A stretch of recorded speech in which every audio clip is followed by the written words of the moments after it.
The morning of October 26, 1942, broke clean over the South Pacific, with visibility that stretched flat to the horizon in every direction. On the flight deck of USS Enterprise, aircraft were spotted and ready, her crew at battle stations, her radar sweeping arcs across a sky that both sides knew would not stay quiet. She held station at the center of Task Force 61, roughly 100 miles north of the Santa Cruz Islands. Somewhere over the northern rim of the horizon, Vice Admiral Nagumo Chuchi's carrier force had been up since before dawn, doing exactly what Enterprise was doing, sending out search planes to find the other side before the other side found them. She was not fighting from a position of strength. Lexington had burned at Coral Sea in May after absorbing 2 torpedoes and 4 bombs. Yorktown had taken Japanese dive bombers at Midway in June and been finished by submarine torpedoes on the 7th. Wasp had caught 3 fish from the submarine I-19 in mid-September and gone down in under 40 minutes. Saratoga was at Puget Sound being overhauled after her second torpedo hit in late August. That left Enterprise and USS Hornet steaming in company 20 miles to the south, as every operational fleet carrier the Pacific Command possessed. No reserve, no fallback. 2 ships. Tokyo's carrier force came to the engagement with 4 flight decks: Shokaku, Zuikaku, Zuho, and the light carrier Junyo.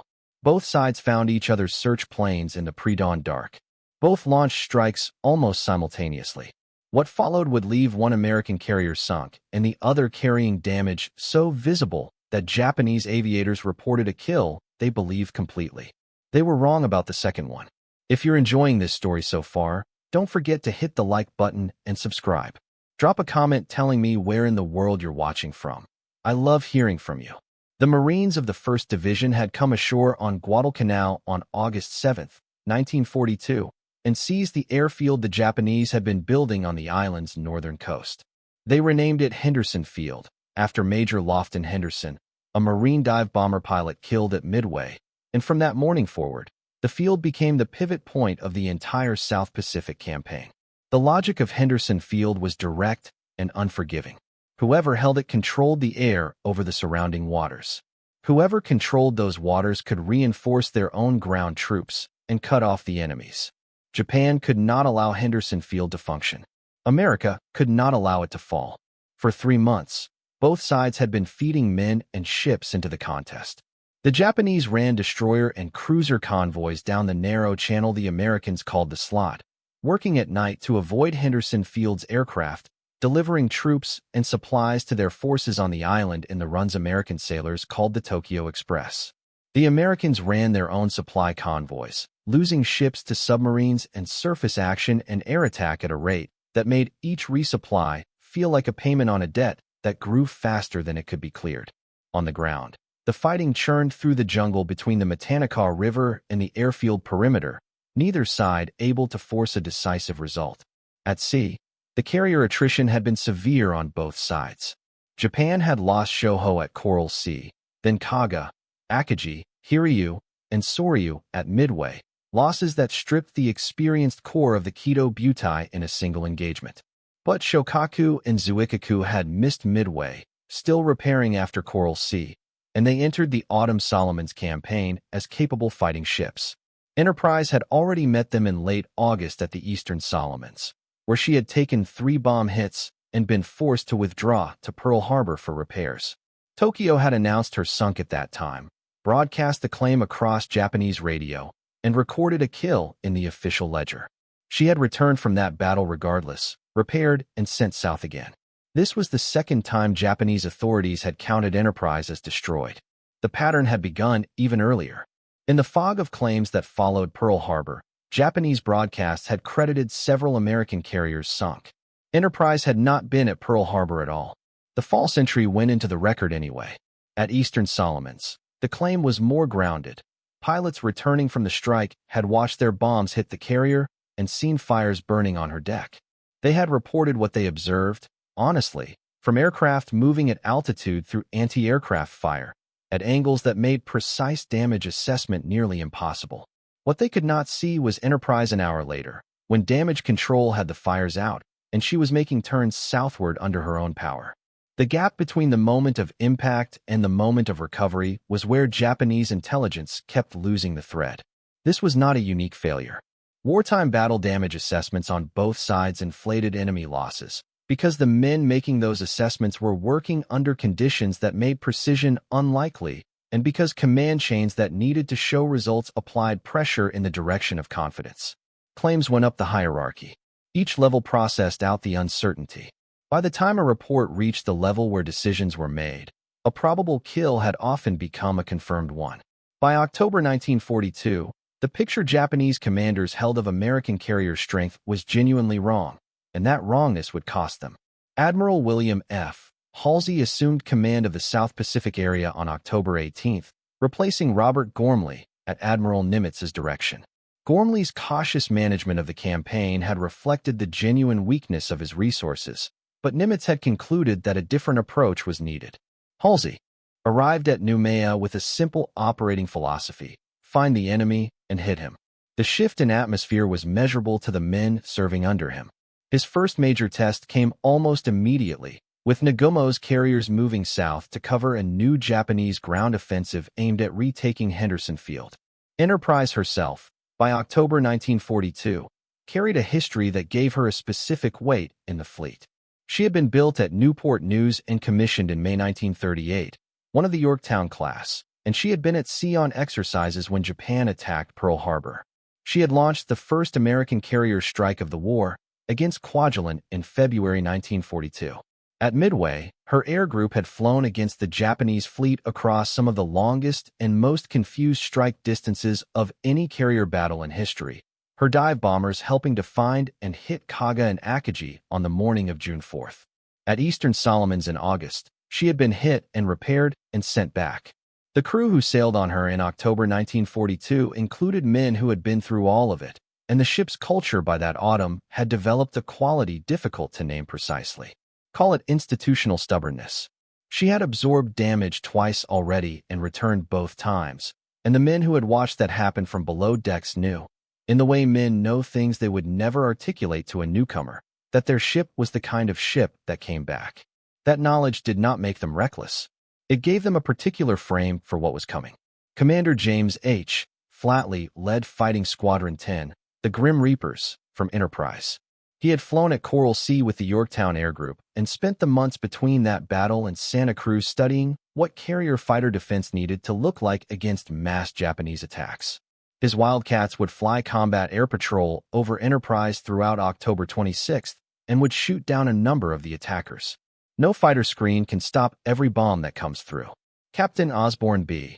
Hardison had assumed command of Enterprise on October 21st, just 5 days before the battle, relieving Captain Arthur C. Davis.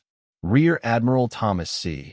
Kincaid flew his flag aboard Enterprise, which made her both the task force command ship and the most consequential target for every Japanese pilot in the attacking formations. The Navy Cross citation that Hardison would eventually receive described his actions at Santa Cruz plainly. He had skillfully maneuvered to save Enterprise from serious damage or destruction. The citation understated it. During the torpedo attack that accompanied the dive bombers, Japanese Kates lined up on Enterprise in a classic anvil approach from both sides simultaneously. Hardison ordered full right rudder and combed the torpedoes from the starboard side, missing one by 10 yards as it passed beneath the hull. He then turned full left to avoid the burning destroyer Smith and a second spread of torpedoes coming from the other direction, maneuvering the ship at 28 knots through turns that shuttered the entire hull. Of the full torpedo spread aimed at Enterprise that day, not one found her hull. The dive bombers were another matter. The first large Japanese strike had found Hornet before it reached Enterprise. 22 Vals and 18 Kates concentrated on her from roughly 1008 in the morning onward, and what she absorbed in the first wave was extraordinary.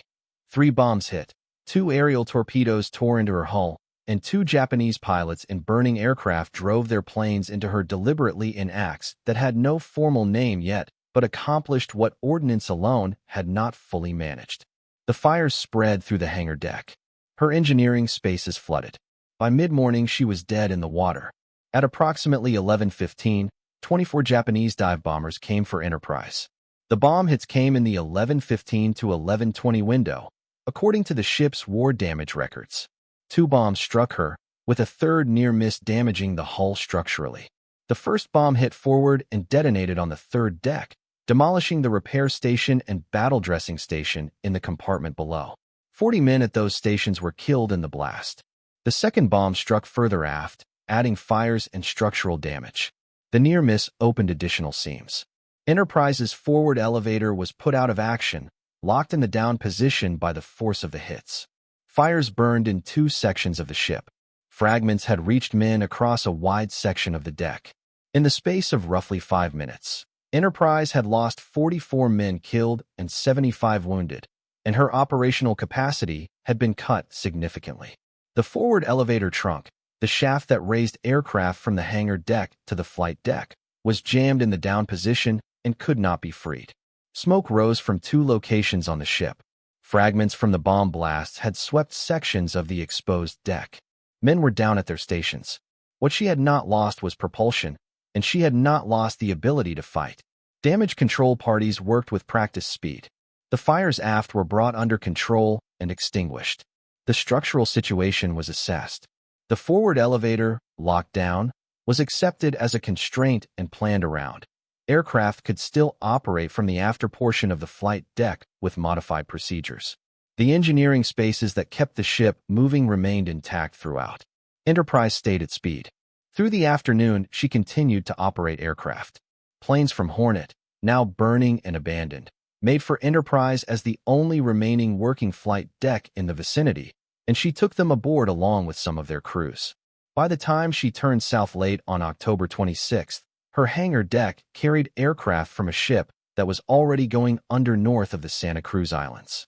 Hornet was finished off by Japanese destroyers on the evening of October 26th after American forces concluded she could not be towed clear before dark.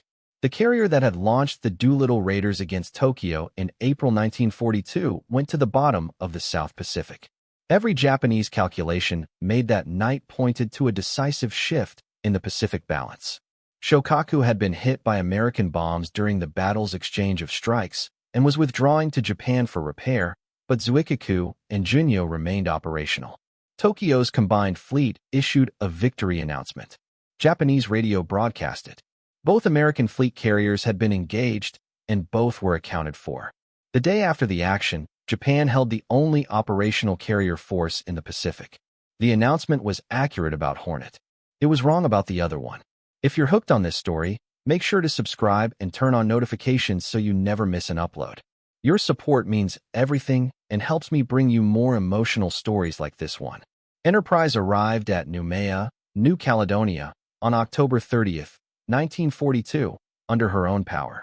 She came in damaged, forward elevator jammed, bomb holes in the flight deck covered with temporary steel patches, structural damage from the 2 bomb hits, electrical systems disrupted in several compartments.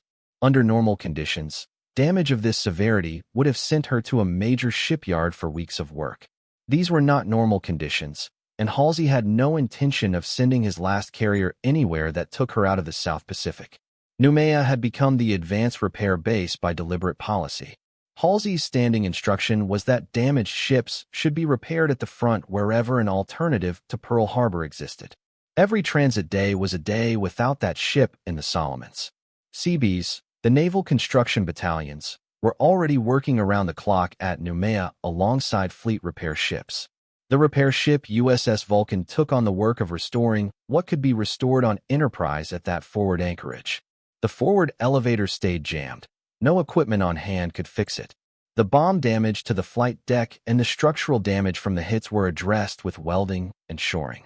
Electrical and communication systems that the blasts had disrupted were rebuilt from what was available or bypassed where they could not be rebuilt. The fires had been out since October 26th, and the ship's machinery had come through the battle largely intact, which was the most important single fact in the damage assessment. A sign appeared in Enterprise's hangar deck that said everything about the moment and the men. 3 words: Enterprise versus Japan. No reserve, no margin. 1 carrier and whatever it could carry. The work went around the clock through the humid New Caledonian nights, in temperatures and conditions that made the work harder than the work itself. Repair teams went in shifts, welding in confined spaces below the waterline, troubleshooting electrical faults in compartments that smelled of old smoke, shoring up bulkheads that the bomb blast had stressed beyond their design loads. Men who had been at sea continuously since before Santa Cruz kept working. Enterprise's own engineering department, the men who had fought the fires on October 26th and who understood their ship's condition in ways no outside crew could replicate from a blueprint, drove the internal work from within. What Nouméa could give her was enough to fight with, even if it was not enough to make her whole. On November 11th, 11 days after arrival, Enterprise received orders. She was to proceed north. The full repair would have to wait. She left Nouméa on November 11th as the air component of Task Force 16, with the battleship South Dakota and a screen of cruisers and destroyers, heading into the Solomons area as the single operational American fleet carrier in the Pacific. Saratoga was still at Puget Sound. Hornet was at the bottom. Enterprise, with one elevator jammed down and bomb damage patched with steel plate, was what there was. The repair crew from Vulcan was still aboard when she sailed, completing work as the ship moved north. The Naval Battle of Guadalcanal unfolded between November 12th and November 15th, 1942, in 4 distinct phases across 3 nights and 2 days of fighting, and the combined results settled the strategic contest around Guadalcanal more decisively than anything that had happened since August. The Japanese plan was coherent and ambitious. Vice Admiral Hiroaki Abe's force, built around the battleships Hiei and Kirishima, was to push down the slot and bombard Henderson Field overnight on November 12th and 13th, using high-explosive bombardment rounds to destroy aircraft, fuel, and repair facilities. While the field was suppressed, a convoy of 11 transports carrying some 7,000 troops and their supplies would run to Guadalcanal behind the bombardment's cover. A follow-on bombardment force would maintain the suppression if needed. If it worked, Henderson Field would be effectively neutralized for the window the transports required. Rear Admiral Daniel J. Callahan led 13 American ships, 5 cruisers, and 8 destroyers into Ironbottom Sound on the night of November 12th and 13th to stop Abe's battleships. The action that followed was one of the most confused night surface engagements of the entire war. Both sides fired at targets that were sometimes friendly. Japanese ships turned searchlights on anything that moved. The Americans pressed in at ranges so close that the Japanese battleship Hiei could not depress her guns to hit the nearest American destroyers, and USS Laffey passed close enough beneath Hiei's guns to rake her with 5-inch fire before being destroyed by Japanese shells and torpedoes. When the fighting stopped after roughly 24 minutes, Rear Admiral Callahan was dead, killed when the bridge of San Francisco was hit by Japanese shells. Rear Admiral Norman Scott was dead as well, killed aboard USS Atlanta. They were the only 2 American flag officers killed in a surface engagement during the entire war. Multiple American ships were lost or put out of action. What Callahan's force had bought, at the cost of his life and Scott's and the lives and ships of the men under them, was a single night. Henderson Field had not been bombarded. The transports had been turned back. One night was what the campaign required, and the men who died in Ironbottom Sound on the night of November 12th and 13th gave it.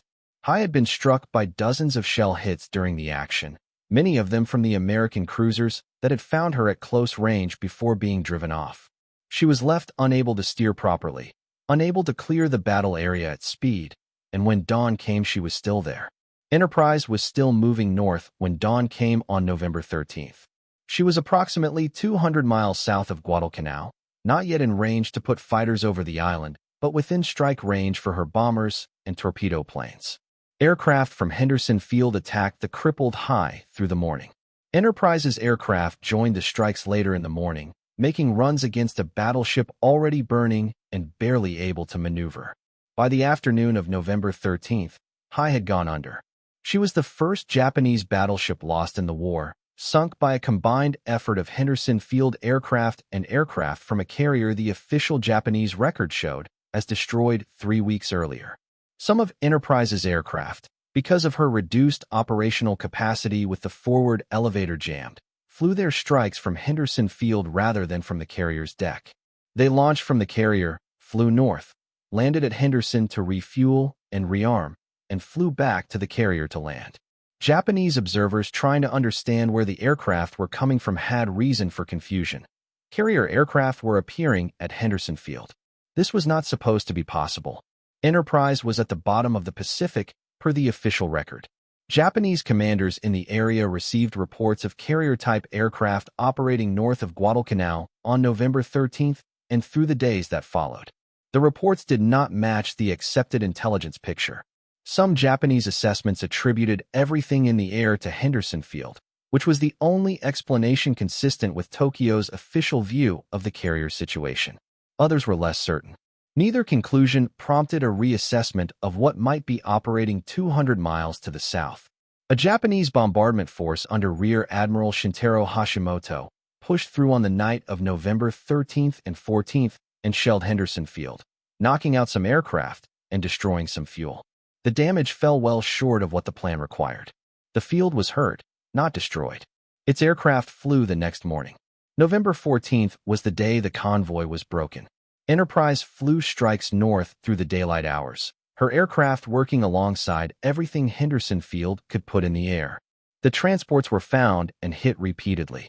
The heavy cruiser Kinagasa, part of the Japanese force covering the convoy, was sunk by Henderson Field and Enterprise aircraft during November 14th. By the end of the day, 6 of the 11 transports had been sunk. The remaining 5 beached themselves on Guadalcanal in the early hours of November 15th. American aircraft from Henderson Field caught them there and burned most of their cargo before it could be unloaded. The troop reinforcement the Japanese plan required never reached the island in usable form. The final phase came on the night of November 14th and 15th. The American battleship Washington, under Rear Admiral Willis Lee, found the Japanese battleship Kirishima and put approximately 9 16-inch shells into her within a matter of minutes, according to Washington's gunnery records. Kirishima sank the following morning. South Dakota had been hit by Japanese gunfire during the same action and was damaged, but Washington had fought through largely intact.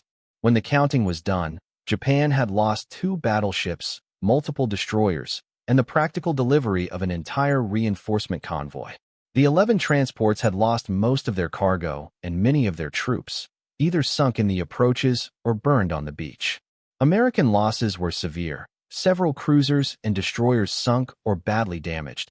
Both flag officers who had led the first night action dead. Hundreds of sailors killed. Henderson Field was still flying. The campaign for Guadalcanal had shifted in a direction it would not reverse. And the carrier Tokyo had declared sunk at Santa Cruz had flown aircraft over Guadalcanal for 3 consecutive days of the most decisive naval fighting of the Solomons campaign. The intelligence failure was not marginal. Japanese forces at the Naval Battle of Guadalcanal planned and operated without an accurate picture of American air power in the area. The assumption that no American fleet carrier was in the Solomons rested on battle assessments that were wrong from the moment Enterprise made port at Nouméa on October 30th. The strikes against Hiei on November 13th, the strikes against the transports on November 14th, the presence of American carrier aircraft over Guadalcanal during those critical days. All of it flowed from a carrier that Japanese planning had removed from the board. The specific dynamic here is worth stating plainly, because it recurs throughout the Pacific War in both directions. An intelligence picture, once accepted at the operational level, becomes the frame through which new information is interpreted. Carrier aircraft appearing at Henderson Field fit. The accepted picture if Henderson Field had somehow acquired carrier-type aircraft. The alternative explanation required admitting that the Santa Cruz battle damage assessment had been wrong, which required admitting that the official victory announcement broadcast over Tokyo radio had been wrong. The institutional cost of that admission was high. It was lower than the actual cost of acting on a false picture, but that calculation was not available to the commanders in the moment. They worked with what they had been told, and what they had been told was wrong. The deeper wound Japan took at Santa Cruz was the one the victory announcements did not mention. Japanese naval aviation had been flying at a pace that steadily consumed its experienced crews from the first day of the war. Coral Sea in May 1942 had taken veteran aircrews. Midway in June had taken more. Eastern Solomons in August had continued the loss. At Santa Cruz in October, the attrition came due again. The Japanese lost approximately 97 aircraft at Santa Cruz, according to post-war accounting, against American aircraft losses of roughly 81. But the numbers alone do not tell the essential story. The critical variable was what experience sat behind the controls of the aircraft that did not come home. Japan had opened the Pacific War with the most capable carrier aviation force in the world. The pilots who attacked Pearl Harbor had been flying carrier operations for years. Those who survived Midway had 6 months of combat behind them. By October 1942, the men who had made it through multiple carrier engagements were carrying knowledge that no training pipeline could produce on a short schedule. The specific angles of a dive in anti-aircraft fire, the physical sensation of a torpedo release at correct altitude, the timing required to coordinate an anvil attack, the instinctive adjustments that come from having done these things under fire before. Japan's training programs were turning out pilots, but the men coming through the pipeline in late 1942 were not the men who had launched from Akagi in December 1941, and no available schedule could make them so. As one post-war American historical analysis noted, the Japanese lost more aircrew at Santa Cruz than they had lost in any of the 3 previous carrier battles. The cumulative weight of that loss, added to Coral Sea and Midway and Eastern Solomons, left the Japanese carrier force with experienced aircrews that could be counted rather than estimated by the end of 1942. The carriers themselves were difficult to sink.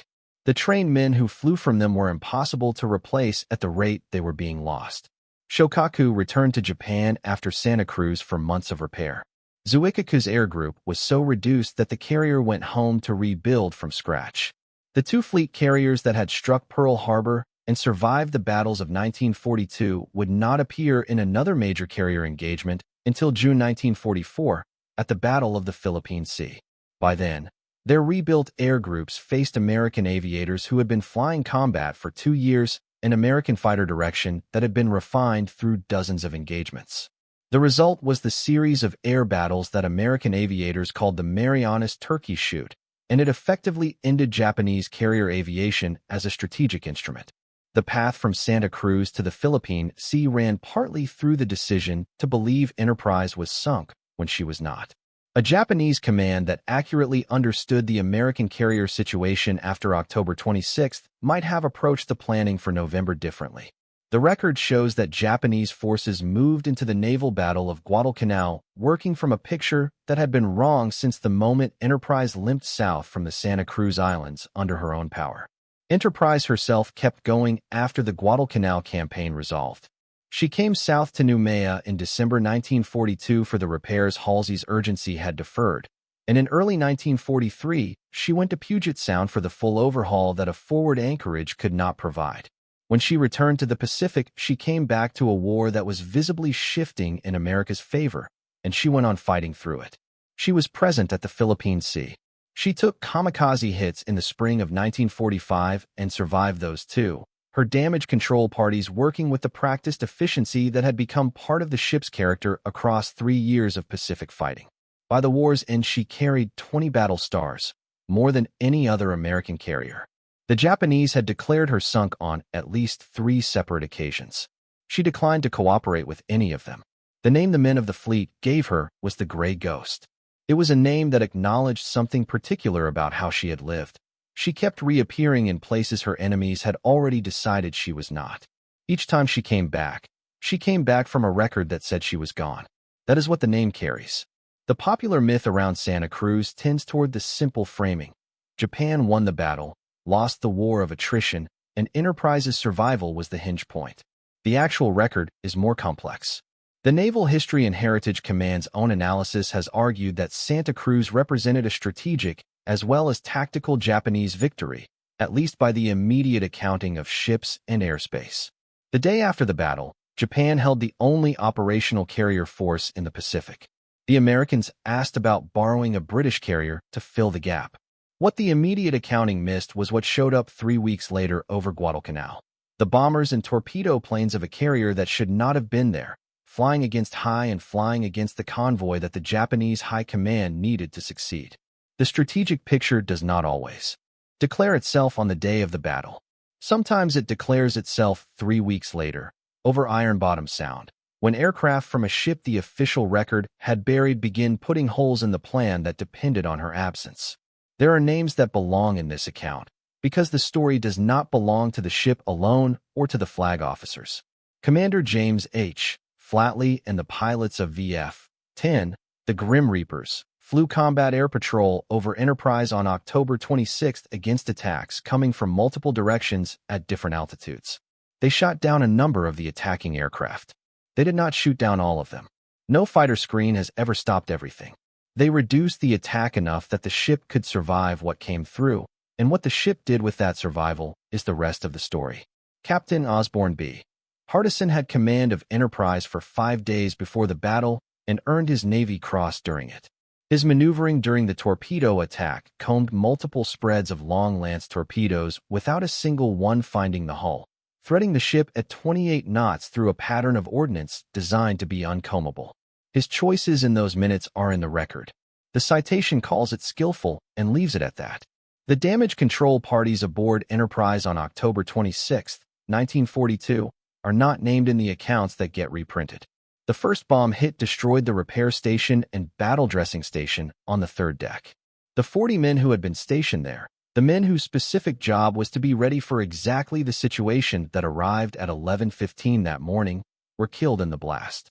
The petty officers who then moved through the smoke and assessed what had to be flooded and what had to be shored up, the sailors who carried hoses into spaces still hot from the fires, the engineers who kept the boilers turning while the situation above decks was being resolved. Those men returned a carrier to service that Tokyo had already written into its records as destroyed. They had 44 of their shipmates dead and 75 wounded. They put the fires out anyway. The repair crews at Nouméa who rebuilt enough of Enterprise's capacity in 11 days to allow Halsey to send her north worked in heat and under time pressure that do not appear in victory announcements. They are in this story. The repair ship Vulcan and the CB construction teams who worked alongside Enterprise's own crew gave Halsey a carrier where his records showed he had none. And the men of USS Hornet, who fought their ship on October 26 against one of the heaviest concentrated attacks on a single vessel in the Pacific War, who flew every aircraft they had and fired every gun they had and took everything Japan sent and still fell short of survival. Those men belong here. Hornet is at the bottom of the South Pacific northeast of the Santa Cruz Islands. The men who served on her in those hours did so with the knowledge that they were one of two, that nothing stood behind them, and they held up their portion of the line until they could not.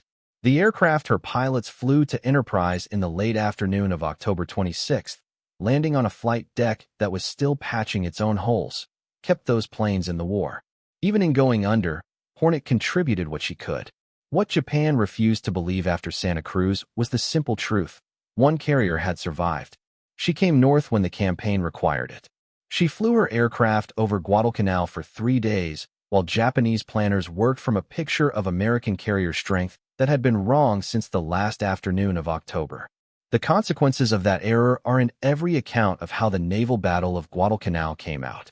Guadalcanal was not won on October 26th.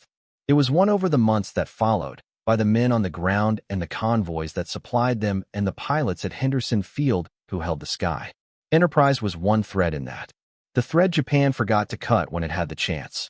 Enterprise arrived at Santa Cruz with a history behind her that the ship's log could only partially capture. She had been in the Pacific from the war's first hours without having fought in the battle that opened it. On December 7, 1941, she was at sea 200 miles west of Pearl Harbor, returning to port after delivering a Marine fighter squadron to Wake Island. Her search aircraft were already in the air that morning in the normal course of a carrier day's operations, and some of them flew toward Pearl Harbor into smoke that was already rising when they arrived. Japanese fighters that had finished their work over the island were still in the area. American anti-aircraft crews on the ground, nerves raw and trigger light in the immediate aftermath of the attack, fired at anything approaching from the sea. Enterprise lost several of her search aircraft that morning to the layered confusion of the attack's aftermath, some of them to Japanese aircraft, some to friendly fire from below. She had been close enough to the disaster to send her pilots into its final minutes, and too far away to have changed anything about how it started. The raids that followed through early 1942 were learning events as much as military operations. Task forces built around Enterprise struck Japanese positions in the Marshall Islands and Gilberts in February 1942, among the first American offensive operations of the war. The damage inflicted on Japanese infrastructure was modest. The value of having American carrier aviation do something offensive at a moment when the Pacific news was otherwise unrelenting was harder to quantify and probably harder to discount. Halsey flew his flag from Enterprise for those operations. His specific approach to carrier warfare was being worked out in actual conditions rather than in fleet exercises, and her air groups were part of that process. In April 1942, she formed the escort half of the task force that carried Lieutenant Colonel James Doolittle and his B-25 crews to within launch range of Japan. The bombers were on Hornet's flight deck, replacing her own aircraft for the transit. Enterprise flew combat air patrol and held the outer screen, while the improbable machinery of Army Air Force's medium bombers launching from a naval carrier was arranged and executed. When the B-25s flew off Hornet's bow on April 18th, Enterprise's fighters were overhead. The raid accomplished less operationally than its famous reputation suggests and did not meaningfully damage Japanese industrial production. What it accomplished in terms of the Japanese High Command's subsequent decision to extend the defensive perimeter and move against Midway is a different accounting entirely. Midway came in June, and Enterprise was in it. Her dive bombers were part of the strike that found the Japanese carrier force at the moment of maximum vulnerability, decks loaded with rearming aircraft and fuel lines running from the ship's tanks to the planes. In roughly 6 minutes on the morning of June 4th, 3 Japanese fleet carriers were set afire and on their way to sinking. The fourth, Hiei, survived long enough to strike back. She put 2 bombs into Enterprise during a late afternoon attack on June 4th, killing and wounding men, blowing a hole in the flight deck, starting fires that damage control parties spent the better part of an hour containing. Enterprise stayed in the fight.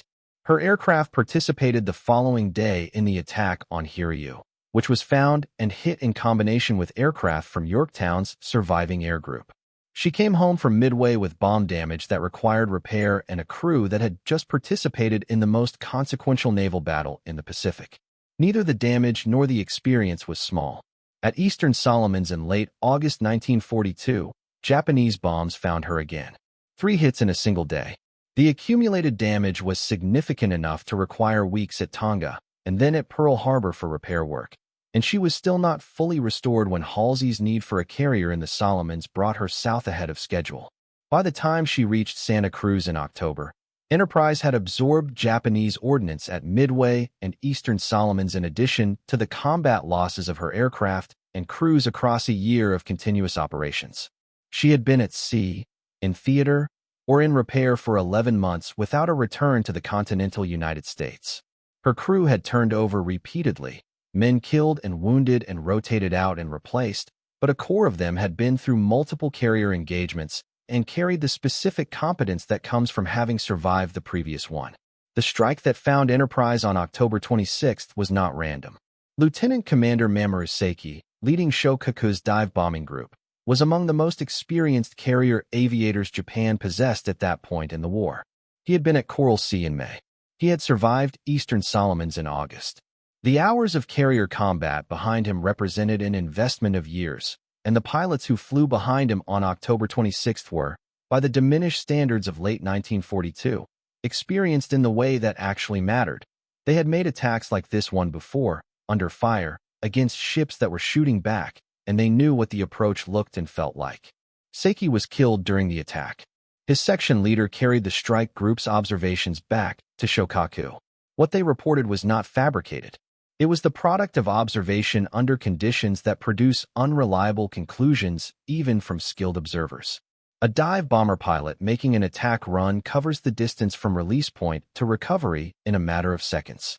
The window during which he can observe what his bomb has done is narrow, and the view is compressed by smoke, by the speed of the aircraft, by the need to watch for anti-aircraft bursts, and for other aircraft descending in the same pattern.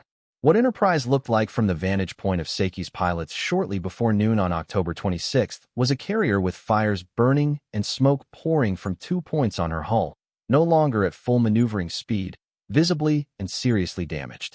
In the language of an attack report filed under time pressure by a man who had just flown through concentrated anti-aircraft fire, that looked like a carrier going down.